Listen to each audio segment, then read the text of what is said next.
Вот эти, у них были сала их называют, сала уздени и так называемые первостепенные уздени. Они почти все аварцы были.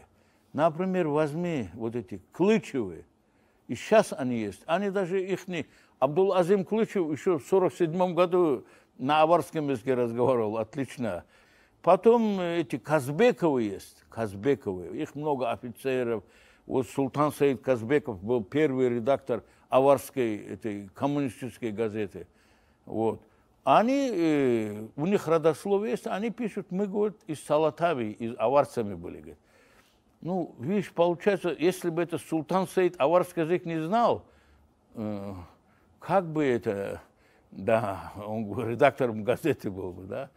Вот потом сейчас вот этот спор идет за вот эти земли, как же вот это, где этот, нижняя часть Навалакского района, да.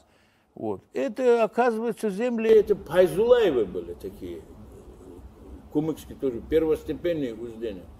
Вот. У них во время вот Шамиля начали эти, захватывать их, эти, ауховцы, их земли. Ну, в основном уже вот после пленения Шамиля, вот этот момент, эти, они даже многократно, даже, вот, по-моему, в самом конце 19 века, они ходили, жаловались там, отдайте нашу землю и так далее. После падения имамата у имперских властей просили обратно свои земли. Да, жалобы они писали. Вот это Пайзулаевы. Они тоже салатовцы были. Да, вот.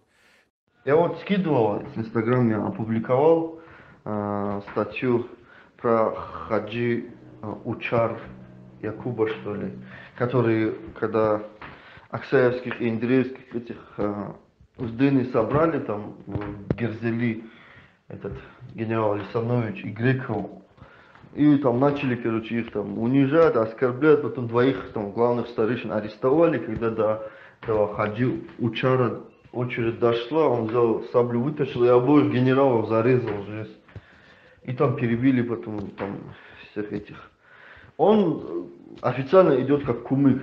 Чеченцы там начали за него бороться, там у них он идет как чеченин жесть.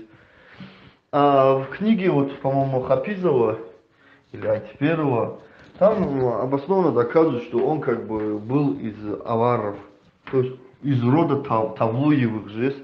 А Талую они пришли то ли с Алатави, то ли с Анди, то ли с Арвани, то ли с Хунзаха. Ну вот с этой территории жесть. И там много таких родов, которые имеют как бы аварское происхождение, но они считаются кумыками жесть.